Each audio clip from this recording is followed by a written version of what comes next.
जब हमने देखा कि बार्टर सिस्टम की डबल कोइंसिडेंस ऑफ बॉन्ड्स जो है वो एक प्रॉब्लम अराइज हो रही है, तो उसकी वजह से धीरे धीरे क्या हुआ, मनी का इन्वेंशन हुआ। और सबसे पहले इनिशियली जो कॉइन्स है गोल्ड एंड सिल्वर के, वो इंट्रोड्यूस्ड हुए as money. Gold and silver के कॉइन्स जो हैं इनिशियली इन्वेंट हुए, उसके बाद अलॉय मेटल के यूज़ हुए, फिर उसके बाद पेपर मनी आई, और उसके बाद प्लास्टिक मनी आई, और अब जो एरा चल रहा है वो इलेक्ट्रॉनिक मनी का चल रहा है। ठीक है, तो इलेक्ट्रॉनिक मतलब ई मनी, जैसे पेटीएम वगैरह हम लोग यूज़ करते हैं। ठीक है, by way of debit and credit entries in the bank account. Thus the origin of money is related to the need to facilitate exchange. और ओरिजिन क्यों हुआ मनी का, कि हम लोग जो है फैसिलिटेट कर सके एक्सचेंज को, एक्सचेंज हो पाए। ठीक है, तो ओरिजिन ऑफ मनी क्या है, is related to the need to facilitate exchange. Therefore money is generally defined as a thing that is commonly accepted as a medium of exchange, जो मनी मीडियम ऑफ एक्सचेंज की तरह use हो सके। Though initially invented as a medium of exchange, जो money है हमारी medium of exchange की तरह यूज हुई, उसके बाद धीरे धीरे उसके और भी जो है हमारे को फ़ायदे नज़र आने लगे, और भी फंक्शंस हैं उसके जो नज़र आ रहे हैं। एक तो money as a store of value, मतलब हम इसको सेविंग की तरह भी यूज़ कर सकते हैं। मनी जो है हम उसको सेव भी कर सकते हैं, जैसे सामान है बहुत सारा, चावल है, आटा है, उन सब चीज़ों को स्टोर करके तो रख सकते हैं, पर ज़्यादा समय तक नहीं रख सकते, तो मनी को हम ज़्यादा समय तक स्टोर करके रख सकते हैं। As a measure of value, मतलब अब अगर एक पर्सन को जो है वीट को, जैसे मैंने एग्जाम्पल दिया था लास्ट वीडियो में आपको, कि ए जो है उसको वीट चाहिए और सामने वाले पर्सन को शू, या उसको वीट की जगह में शूज़ चाहिए, तो क्या आज के टाइम पे कोई वीट की जगह में शूज़ देगा? शूज़ कितने महंगे भी हो सकते हैं, कितने सस्ते भी हो सकते हैं, है ना। तो मेजर ऑफ वैल्यू मतलब आज के टाइम पे हम चीज़ों को मेजर कर सकते हैं कि हाँ वीट की वैल्यू कितनी है और शूज़ की कितनी है। तो measure of value, money is use as a measure of value. Value of goods and services is express in terms of money. Money is use as standard of deferred payment, standard for deferred payment की तरह use होता है money.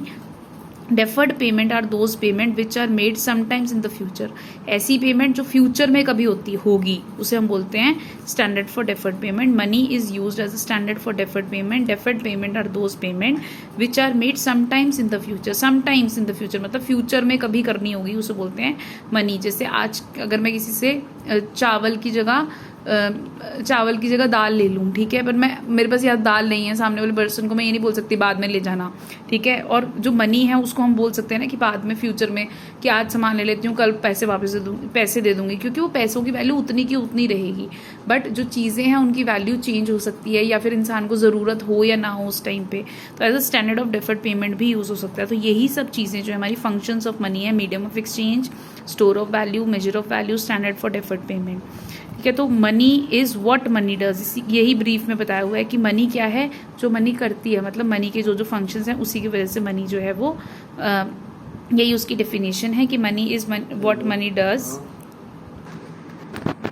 उसके बाद दिया हुआ है कि बार्टर सिस्टम क्या होता है, वही हमने पढ़ा कि barter system of exchange is a system in which goods are exchange for goods, जिसको हम सीसी इकोनॉमी भी बोलते हैं, जिसके अंदर कमोडिटीज़ से एक्सचेंज की जाती हैं। और इसके अंदर हमने वही पढ़ा, डबल कोइंसिडेंस ऑफ बॉन्ड्स की एक सबसे बड़ी प्रॉब्लम है। तुम इसको रीड कर सकते हो सारे एग्जाम्पल को।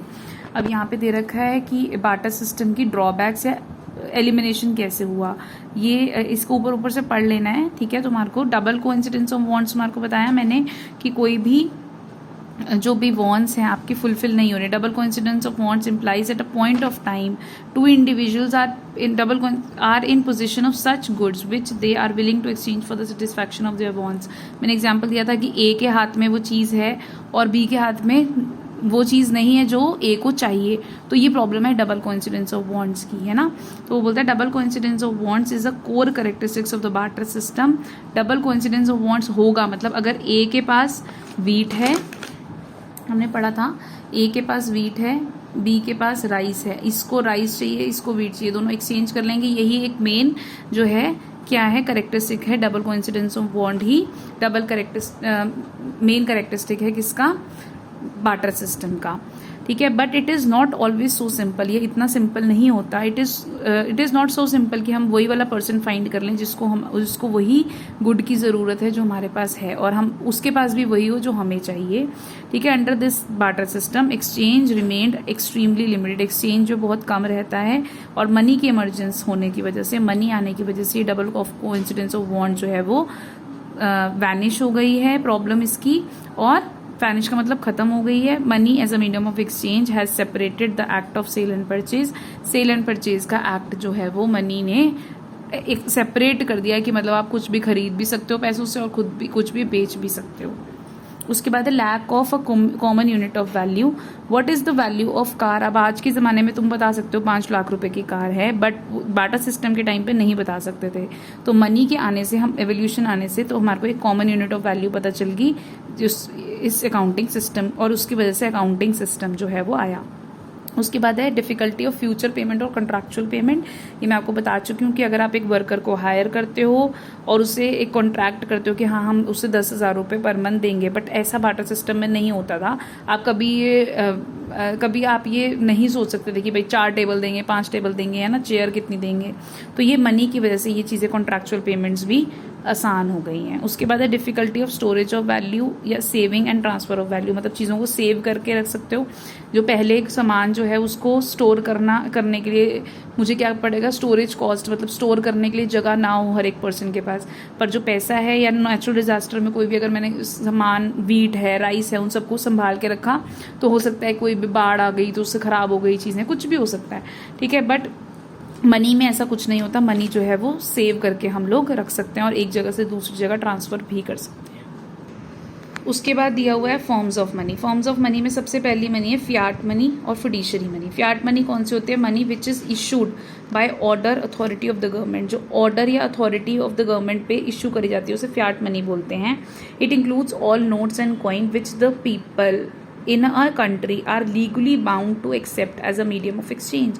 फियाट मनी क्या होती है, वो money which is issued by order authority of the government, जो ऑर्डर से या अथॉरिटी ऑफ अ गवर्नमेंट से इशू होती है। जैसे हमारे एक नोट है 5 रुपये का, कोई भी नोट हो गया या 2000 का नोट हो गया, वो सब उस पर देखोगे आप सिग्नेचर होते हैं, है ना, RBI के गवर्नर के।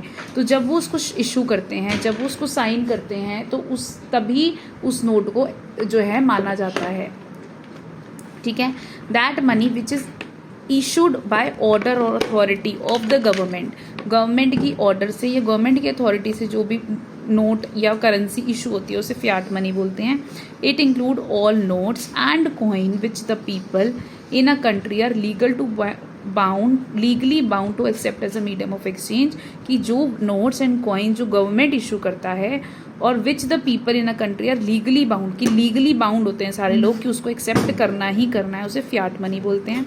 Fiduciary money is that money which is accepted as a medium of exchange because of the trust between payer and payee. एक पेयर और पे के बीच में ट्रस्ट होता है कि हाँ ये जो चीज़ है वो चलेगी, ये एज अ मनी मेरे लिए काम कर रही है। जैसे चेक होता है, दोनों के बीच में ट्रस्ट है ना, एक पेयर और पे के बीच में, कि भाई ये हमारा जो है ये as a medium of exchange हम इसको मान के चलते हैं कि हाँ इससे पैसा मिल जाएगा। तो वो क्या है, फिड्यूशियरी मनी है। ये गवर्नमेंट नहीं इशू करता है, ये हम लोग एक दूसरे के ट्रस्ट पे हम इसको चलाते हैं। उसके बाद है full bodied money. Full bodied money क्या होता है, it refers to in terms of coins, इसको कॉइन्स की टर्म्स में लेते हैं, जिसमें कॉमोडिटी वैल्यू और मनी वैल्यू दोनों इक्वल होती है। फॉर एग्जाम्पल जैसे 1 रुपये का सिक्का है, अगर वो मार्केट में भी 1 रुपये का मिल रहा है, मतलब 1 रुपये का ही वो हमारे पास है, उसके ऊपर एम्बेडेड वैल्यू, मतलब उसके ऊपर जो वैल्यू लिखी हुई है वो भी 1 रुपये की है, और अगर उसको मैं मार्केट में बेचने जाऊँ पिघला के, उसकी वैल्यू जैसे मेटल का बना है या सिल्वर का बना है, जो भी उसको मैं बेचने जाऊँ, तो उसको बेचने के बाद भी अगर मुझे 1 ही रुपया मिल रहा है, तो पिघला के बेचने पे भी मेरे को 1 ही रुपया मिल रहा है, तो वो फुल बॉडीड मनी हो गया। फुल बॉडीड मनी मतलब जिसमें मनी वैल्यू और कॉमोडिटी वैल्यू दोनों ही इक्वल हैं, उसे फुल बॉडीड मनी बोलते हैं, ठीक है। यहाँ पे एग्जाम दिया हुआ है, a rupee coin during the British in India was made up of silver. Silver के बने होते थे पहले coins. Commodity value of the coin was equal to its money value at the time of its issuing, or the market value of silver contained in coin was equal to ₹1। कि market में अगर मैं उसको coin को बेचने जाऊंगी पिघला के तो भी 1 रुपये का है, और अगर उस पर जो वैल्यू लिखी हुई है एम्बेडेड वैल्यू, मनी वैल्यू जो लिखी हुई है, मतलब एम्बेडेड मतलब लिखा हुआ है जो उसके ऊपर, वो भी 1 रुपया लिखा हुआ है, तो वो दोनों क्या होंगे, फुल बॉडीड मनी हो गई। क्रेडिट मनी क्या होगा, that money of which money value is more than commodity value, जिसके अंदर मनी वैल्यू जो है कॉमोडिटी वैल्यू से ज़्यादा है। तो what is the market value of metal that the rupee coin is made up of in India. वो कहता है कि पहले के टाइम पे क्या होता था, what is the market value of the metal that the rupee coin is made of in India. Obviously much lower than the money value of the rupee coin. मतलब उसने बोला है अभी के टाइम पे जो हमारा 1 रुपये का सिक्का है वो क्या है, उसकी मनी वैल्यू, मतलब उसके ऊपर अगर हम 1 रुपये का कॉइन देखें तो 1 रुपये जो है लिखा हुआ है कॉइन के ऊपर उसकी वैल्यू ज़्यादा है, और अगर मैं उसे पिघला के बेचने जाऊंगी तो वो 1 रुपये से कहीं कम में बिकेगा। ठीक है, तो उसको कहते हैं क्रेडिट मनी। मतलब जब हमारी मनी वैल्यू ज़्यादा है और कॉमोडिटी वैल्यू कम है, मतलब कॉमोडिटी वैल्यू मतलब जिससे वो बना हुआ उसकी वैल्यू कम है, तो उसे बोलते हैं क्रेडिट मनी। ठीक है, उसके बाद तुम्हारे को यहाँ कुछ क्वेश्चंस गिवन है, ये तुम्हें लर्न कर मतलब पढ़ने हैं। मनी वैल्यू और कमोडिटी वैल्यू में डिफरेंस क्या होता है ये मैंने आपको बता दिया। इसमें लिखा है can you think of a situation when money plays no role whatever so, कि अगर ऐसी सिचुएशन है अगर मनी जो है कोई रोल प्ले ही नहीं करे। Money plays no role in a situation when there is no exchange, जब कोई एक्सचेंज ही नहीं होगा तब मनी जो है वो कोई रोल प्ले नहीं करेगी। कोई भी इंडिविजुअल, कोई भी फैमिली जो है surviving on an island without any exchange, ठीक है, वहां पर ही मनी का रोल नहीं है। By people hold notes and coins one it is clear that intrinsic value commodity value of notes and coins is almost negligible. मतलब कि वो बोलता है कि अगर लोग जो है कॉइन है, कोई भी नोट है, उसको रखते क्यों है जब उनको पता है कि उसकी कमोडिटी वैल्यू कुछ नहीं है। मतलब अगर हम उसको पिघला के बेचने जाएंगे या उसके अंदर कोई भी ऐसे कॉइन, हमारे पास एक नोट है 2000 रुपये का, हमें पता है कि भाई वो हम उसको फिर भी रखते क्यों अपने पास, हम उसको क्यों मानते हैं 2000 का जब उसकी खुद की कोई वैल्यू नहीं है, कमोडिटी वैल्यू नहीं है। तो क्योंकि वो एक लीगल टेंडर है, कॉइन्स और नोट्स जो है एक लीगल टेंडर होते हैं, वो फियाट मनी होती है, because money backed with authority of the government, क्योंकि उस पर गवर्नमेंट ने साइन किए हुए हैं और इट इज़ अनलॉफुल, अगर ये कोई अनलॉफुल होगा अगर कोई भी लोग उसको एक्सेप्ट नहीं करेंगे। नेक्स्ट टॉपिक है supply of money. Supply of money is a stock concept, एक स्टॉक कंसेप्ट है। स्टॉक कंसेप्ट और फ्लो कंसेप्ट क्या होता है, दूसरी चीज़ स्टॉक कंसेप्ट और फ्लो कंसेप्ट क्या होता है। जैसे फॉर एग्जांपल ये हम लोग फर्स्ट चैप्टर में पढ़ेंगे नेशनल इनकम पे, वैसे तुम्हारे को बता देती हूँ कि स्टॉक कंसेप्ट क्या होता है। जब हम एक पॉइंट ऑफ टाइम के बारे में बात करते हैं उसे स्टॉक कंसेप्ट बोलते हैं। फ्लो कंसेप्ट मतलब जब हम पीरियड ऑफ टाइम के बारे में बात करते हैं। स्टॉक कंसेप्ट का मतलब है अगर मेरे एक टाइम पे मेरे बैंक अकाउंट में कितने पैसे पड़े हैं वो मेरी स्टॉक कंसेप्ट हो जाएगा, और मेरी एक महीने की सैलरी कितनी है वो मेरा फ्लो कंसेप्ट हो जाएगा। ठीक है, तो supply of money is a stock concept, मतलब ठीक है ये supply of money stock concept है। अभी तुम्हारे को क्वेश्चन आ सकता है कि स्टॉक कंसेप्ट है या फ्लो कंसेप्ट है। It refers to the total stock of money held by the people. Supply of money क्या है कि कितना लोगों के पास पैसा है एक पॉइंट ऑफ टाइम पे कंट्री के अंदर, for all type held by the people. Stock of money all types of money held by the people of a country at a point of time, उसे स्टॉक कंसेप्ट बोलते हैं। It is important to note that supply of money does not include. Supply of money में क्या चीज़ें include नहीं होती है तुम्हें बहुत अच्छे से पता होना चाहिए। एक तो stock of money held by the government, जो गवर्नमेंट के पास है। Stock of money held by the banking system of a country, because government and the banking system of a country are suppliers of the money, ये दोनों suppliers of money हैं। And the stock of money held by the supplier of money, the suppliers of money, the stock of money held by the suppliers of money is never treated as a part of supply of money in the country। वो कहता है कि जो stock of money, दो चीज़ें वो कहता है, हम बोलेंगे सबसे पहले कि सप्लाई ऑफ मनी में ये दो चीज़ें इंक्लूड नहीं होती। पहला कि जो भी गवर्नमेंट के पास पैसा पड़ा है, जो स्टॉक ऑफ मनी गवर्नमेंट के पास पड़ी और बैंकिंग सिस्टम के पास, क्योंकि गवर्नमेंट और जो बैंकिंग सिस्टम है दोनों ही मनी के सप्लायर होते हैं। Stock of money held by the supplier of money, उसको हम कभी भी सप्लाई ऑफ मनी के अंदर इंक्लूड नहीं करते हैं। अब ये क्वेश्चन आ सकता है who are the producers of the money. Producer कौन है मनी के, एक तो गवर्नमेंट और बैंकिंग सेक्टर। ठीक है, banking system of the country, उसके अंदर दोनों इंक्लूड होते हैं, सेंट्रल बैंक भी जो नोट इशू करता है और कमर्शियल बैंक भी जो ऐड करता है supply of money through demand deposits. उसके बाद है मेजर्स ऑफ मनी सप्लाई। इसके अंदर हमारे पास पहले कुछ अप्रोचेस हुआ करती थी, M1, M2, M3, M4 money supply के अप्रोचेस, बट अब जो है वो सिर्फ अभी हमारे पास M1 है जो सिलेबस में है तुम्हारे। M1 किसके इक्वल होता है, C plus DD plus OD के इक्वल। C का मतलब क्या है, currency held by the public, जिसके अंदर कॉइन्स और नोट, पेपर नोट सब इंक्लूड होता है। DD मतलब demand deposit of the people with the commercial bank, these are checkable deposits which can be withdrawn और ट्रांसफर्ड ऑन डिमांड। जो demand deposit होते हैं जो लोग डिमांड पे निकाल भी सकते हैं, यहाँ कहीं पे ट्रांसफर भी करा सकते हैं। OD मतलब अदर डिपॉजिट, जैसे demand deposit with RBI of public financial institution, जैसे नबार्ड के पास जो भी हमारे पास डिपॉजिट्स पड़े हैं, या फिर demand deposit with RBI of foreign central bank end of foreign government, demand deposit of international financial institution like IMF and world bank. तो मैं ये चीज़ें लर्न करनी है कि ओडी में क्या क्या इंक्लूड होता है। नबार्ड के पास जितना भी अमाउंट पड़ा है डिमांड डिपॉजिट, फॉरेन गवर्नमेंट के पास और फॉरेन सेंट्रल बैंक के पास, और इंटरनेशनल आईएमएफ और वर्ल्ड बैंक के पास, ठीक है। सीसी मतलब करेंसी, डीडी मतलब डिमांड डिपॉजिट, ओडी के अंदर क्या आएगा, RBI, demand deposit with RBI of public financial institution like public financial institution, जैसे नबार्ड हो गया, इनके पास जो भी डिमांड डिपॉजिट है। Demand deposit with RBI of foreign central government and foreign government, demand deposit of international financial institution like IMF and world bank. OD जो है वो क्या इंक्लूड नहीं करता, deposit of the government of a country with RBI and deposit of countries banking system with RBI, ये हम पहले ही पढ़ चुके हैं, ये दोनों चीज़ें इंक्लूड नहीं होती हैं। अगला क्वेश्चन यहाँ पे दिया हुआ एक point, net demand deposit and gross demand deposit. Distinction, gross के अंदर क्या इंक्लूडेड हो, ग्रॉस और नेट डिमांड डिपॉजिट में क्या फ़र्क होता है with commercial bank. Gross demand deposit include inter banking claims, मतलब अगर कोई एक बैंक का दूसरे बैंक के पे क्लेम है कि भाई ये वाला पर्सन है मेरा, वहाँ पर तुम्हारे पास एक पर्सन है, एसबीआई बैंक कहता है, एसबीआई बैंक के अंदर एक पर्सन है, उसने बोल दिया कि पीएनबी से मेरा पैसे निकाल लो, ठीक है, या फिर चेक दे दिया उसने काट के, तो एसबीआई और पीएनबी के बीच में इंटर बैंकिंग क्लेम हो गए, तो वो इसमें ग्रॉस के अंदर इंक्लूड होते हैं। Claim of one bank against the other, net banking के अंदर ऐसा इंटर बैंकिंग क्लेम इंक्लूड नहीं होते। Inter banking claims are not a part of demand deposit of the people. Note of question, only net demand deposit are taken as a part of money supply. तो हमें ये सब चीज़ें अच्छे से learn करनी है। अब अगला दे रखा है term deposit and demand deposit. Term deposit क्या होते हैं, जैसे एफडी, आरडी, ये सब तुम्हारे टर्म डिपॉजिट होते हैं, जो इस एक स्पेसिफिक टाइम पीरियड के लिए होते हैं, उसे टर्म डिपॉजिट बोलते हैं। जैसे fixed deposit for a period of 1 year और 2।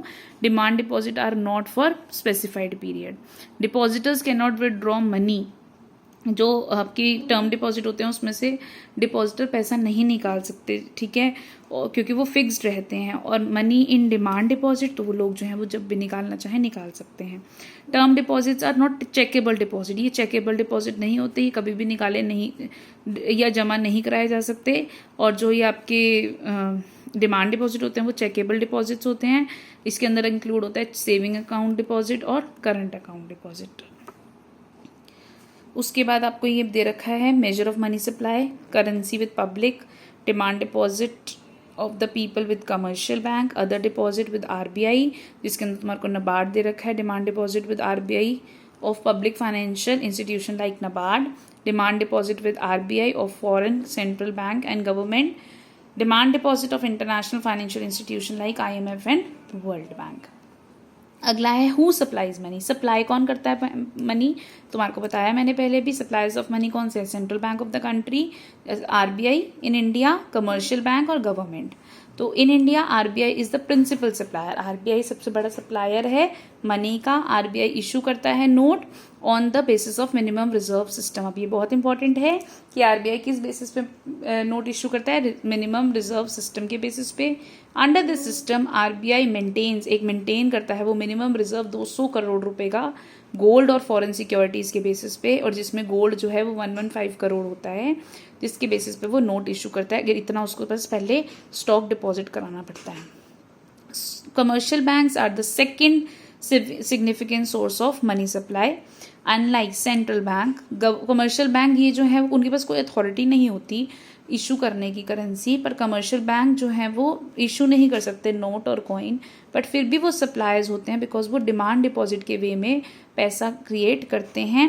These deposit serve as supply of money because these are checkable deposit, ठीक है, क्योंकि इनके पास चेकेबल डिपॉजिट्स होते हैं, वो उसी के फॉर्म में जो है वो मनी को और ज़्यादा क्रिएट करते हैं। हम नेक्स्ट चैप्टर में पढ़ेंगे वो कैसे करते हैं।